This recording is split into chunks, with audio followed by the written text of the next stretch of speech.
Welcome back, friends. And if you're new here, this is Rocky Mountain Gardens, and my name is Mary. Today I'm out in the garden because we're going to be doing my shed reveal. I've been working on my garden shed this summer, off and on, doing various projects to put inside, which you will be seeing.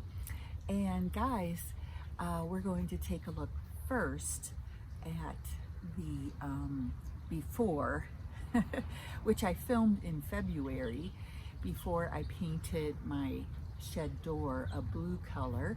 You might have seen that video.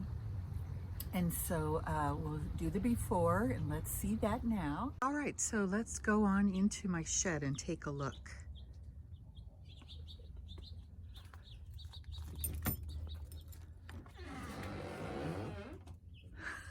Did you ever see such a mess? Oh my goodness. Now, I do store all of my pillows in my shed over the winter, and over on those back shelves you can see some of my decor that I use as well. But golly, this is bad. Oh, there's my hammock, and you can see a lot of cleaning needs to be done, and of course decorating. So we're going to be working on this and transforming it once I get all of the the summer decor and all my cushions and everything out where they belong in my garden. This will look much different. I cannot wait till you see it. Now guys, let's look at a little bit at the process that I went through as I made over my shed, and I think you'll like some of the things I did, and then we'll have a final reveal. Let's go ahead and take a look at that. Inside my shed here, you can see it looks pretty rough. I have this pegboard that I just love for hanging my garden tools on, but just like my home, I'm trying to this summer make my shed, my garden shed, be more cottage-like. So we're going to add a frame around that white pegboard, and that's our next project right now. First, I will be painting these old baseboards with this Waverly chalk paint in the color moss. Now, I got these baseboards from my daughter, who did a remodel on her bedroom and her bathroom areas. So free wood, that's an important thing. And take a look at where this arrow is pointing here in the bottom left corner. That is a medallion, and I have them to do the corners with when I frame out the pegboard. And after this dries, I will put on a coat of dark wax to give it more of that rustic cottage style. Here you can see I have pre-hammered in a nail, so it's ready to go as I hammer it up. Here, right here, is where I'm intending to place it.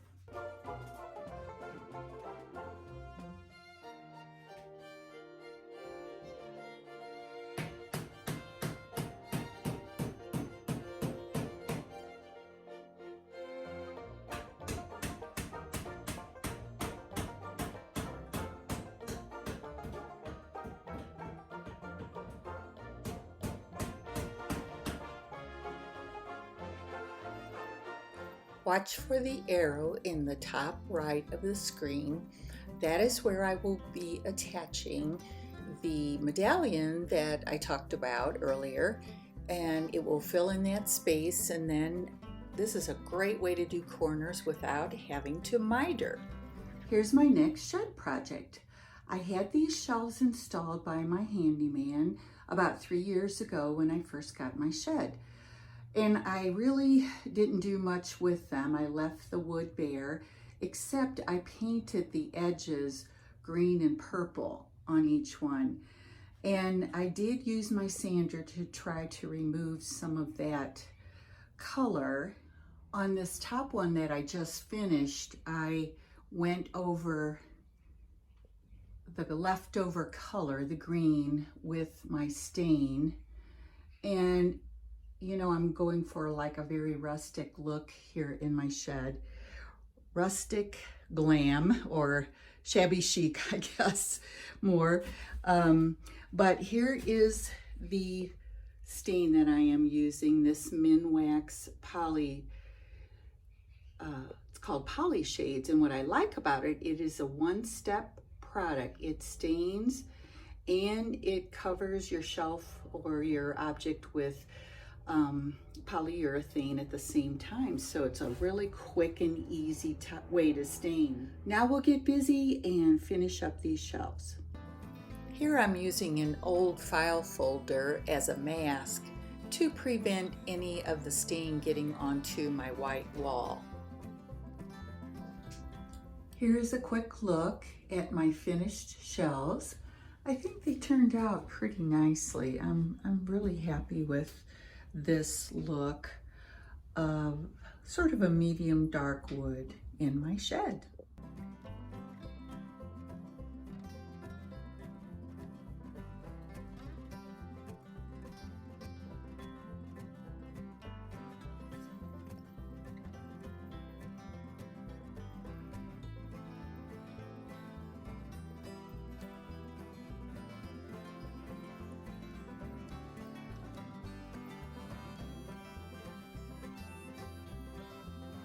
Welcome, folks, to my newly remodeled garden shed.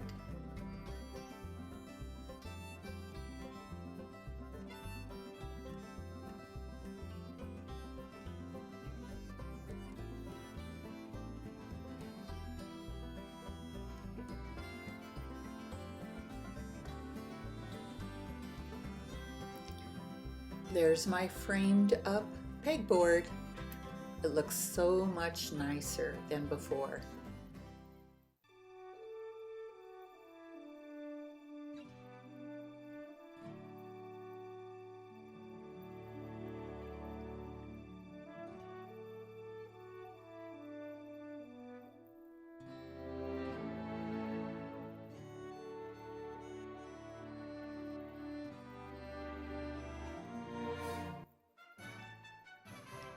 You can see that this is actually a working shed, but adding some beautiful decorations just makes it a very happy place to work.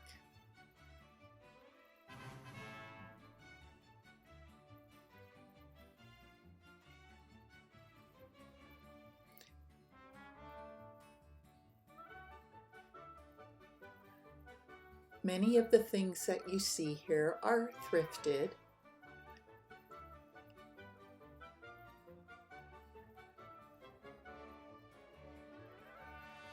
Such as this pretty tulip picture. Perfect for a garden shed, don't you think?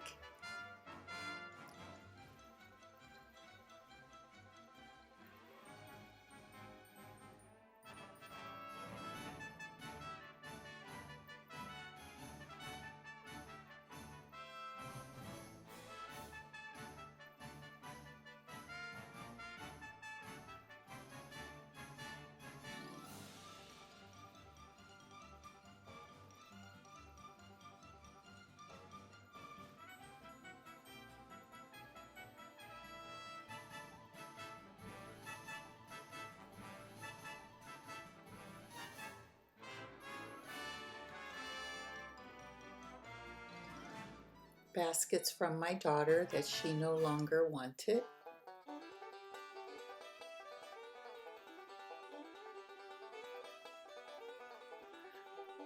I love these shelves now that they are decorated in a very pretty way. And guys, here's a tip if you don't have electricity coming to your shed like I don't. Just use a string of LED lights. You can make them, blink and race and all those things, but of course they can also just stay on permanently. But just some batteries and a little remote, you can turn your shed on if you need to come out at night. and see what you're doing out there if you're trying to do some work. Of course, in the summertime it stays light, and that's when I'm out here in my shed the most often. So I just decided electricity was not necessary to run all the way out here to the back part of my garden area.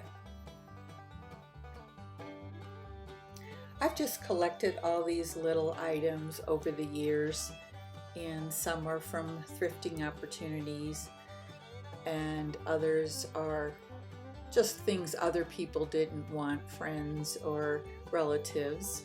It's a great way to collect. In that little crate there, you can see a collection of my garden books.